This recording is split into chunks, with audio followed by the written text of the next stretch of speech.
Earth was not always the way we know it today. All the continents it now houses were once joined together as just one large landmass, surrounded by a giant ocean. But over the cycle of billions of years, the land on Earth started to split into the continents we now know, such as Asia, North America, Australia, and more.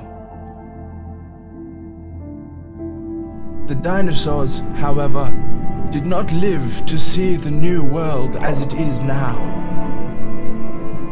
About 65 million years ago, a massive meteorite hit the Earth, causing most living things to go extinct, including the dinosaurs.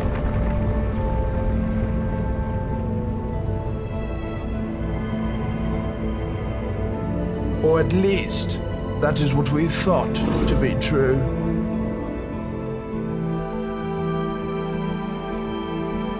On May the 12th, 2021, an adventurer they now call Islander set sail on an adventure that would change the world as we know it. Islander did not set sail in any specific direction. His only goal was to visit different untouched islands around the Pacific Ocean and document the wildlife that inhabited them. But what Islander found by chance, or some would say fate, while desperately battling a storm, was something that before that day we thought to have been extinct.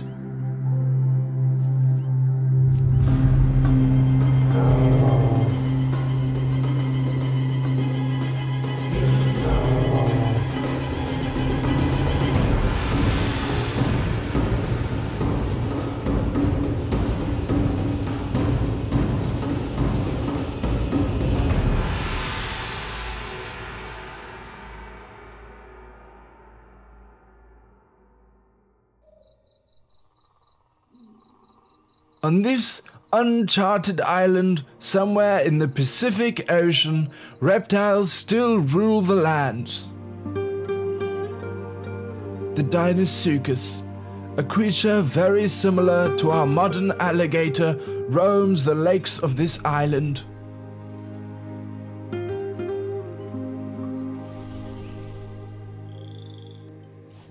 The biggest difference between the Deinosuchus and its modern cousin is its sheer size.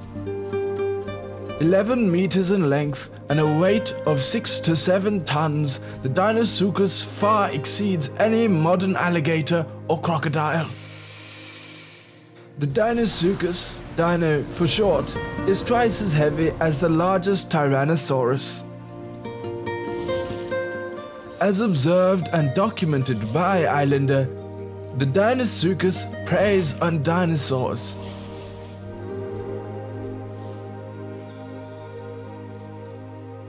And luckily for them, this island has no lack.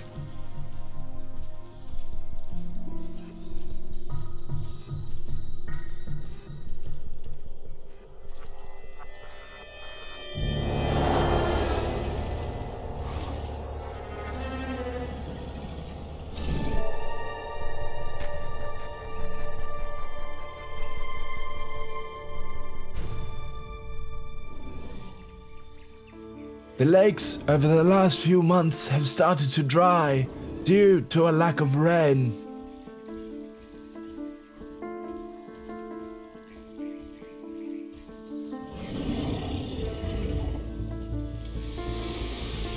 The Deinosuchus have lost their homes and must now share the little water that is left with any dinosaur that is daring enough to approach them. This majestic creature is the Stegosaurus. It comes in at 7 tons and 4.5 meters tall. It is armed with a dangerous spiked tail, also known as a thagomizer. It is no easy prey, And with the Deinosuchus being out of the water and not in its preferred depths, it has no choice but to back down.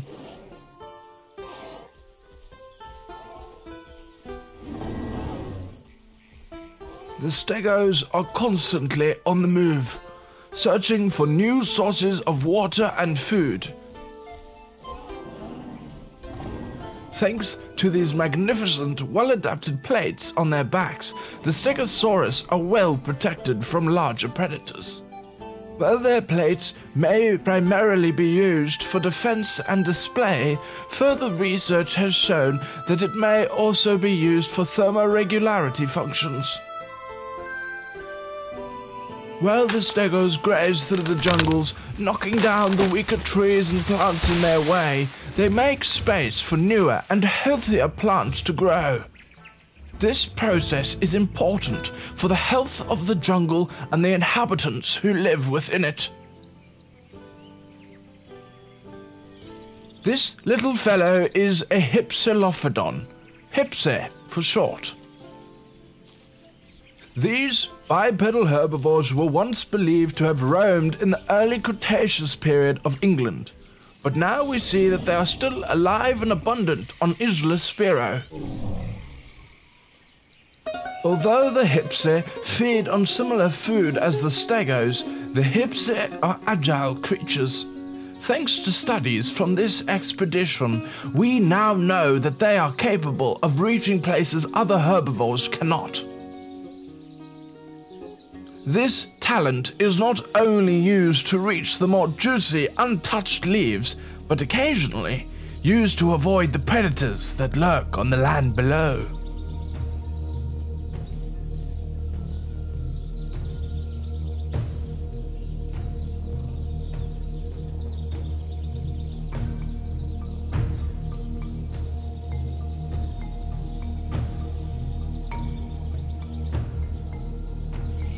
This distressing call from the Hypsy also helps alarm nearby herbivores of the possible dangers lurking about.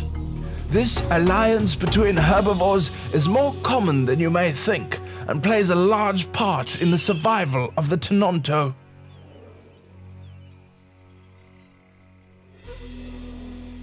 With bad eyesight, the Tenonto relies on its excellent hearing, allowing no mistakes to be made from the predators that hunt it.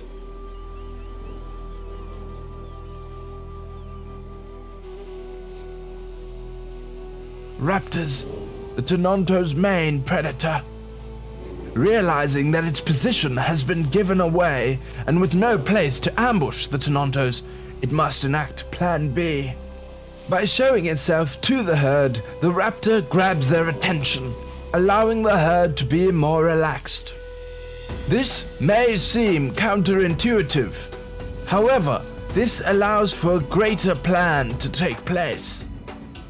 The Utah raptor is a pack hunter, and with excellent hunting tactics at that. While the Tenontos believe that they are evading the predator by running away from it, they are actually falling for the raptor's master plan. During the panic of the ambush, this Tenonto has been separated from the herd.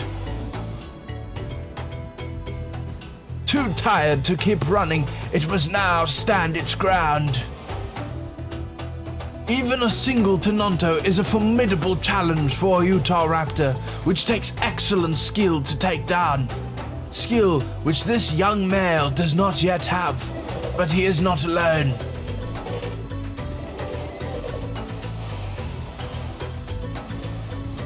Together, the Utahs can easily overpower a lone Tenonto.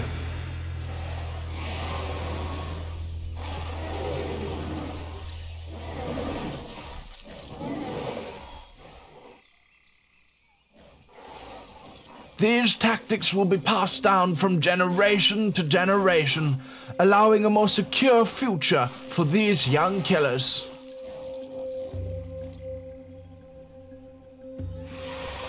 These flying reptiles are known as Pteranodons. Although the Pteranodons' preferred diet mainly consists of fish, they will not turn a blind eye to a freshly killed carcass.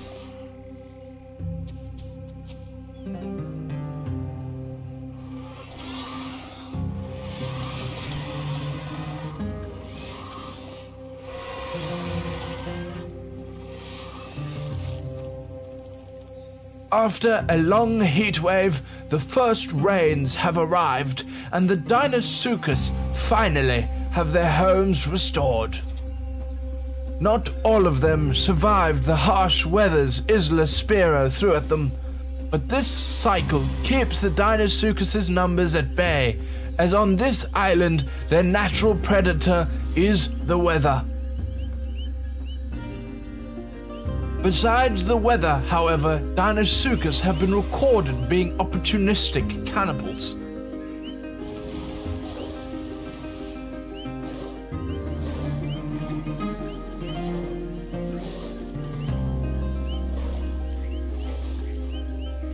At 5 years of age, only about 50% of the Deinosuchus will survive through to the next year.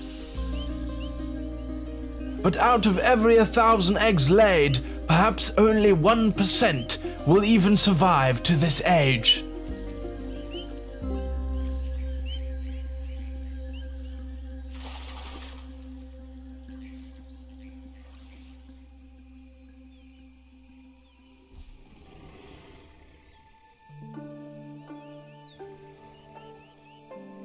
In a world full of dangerous carnivores and well-adapted herbivores, speed and ambush is normally the key to success. The Carnotaurus heavily specializes in these two attributes, making it the fastest theropod on the island. This pair of Carnotaurus, or Carnos for short, are raising young ones. Today is the first day these two young Carnos get to witness a hunt firsthand.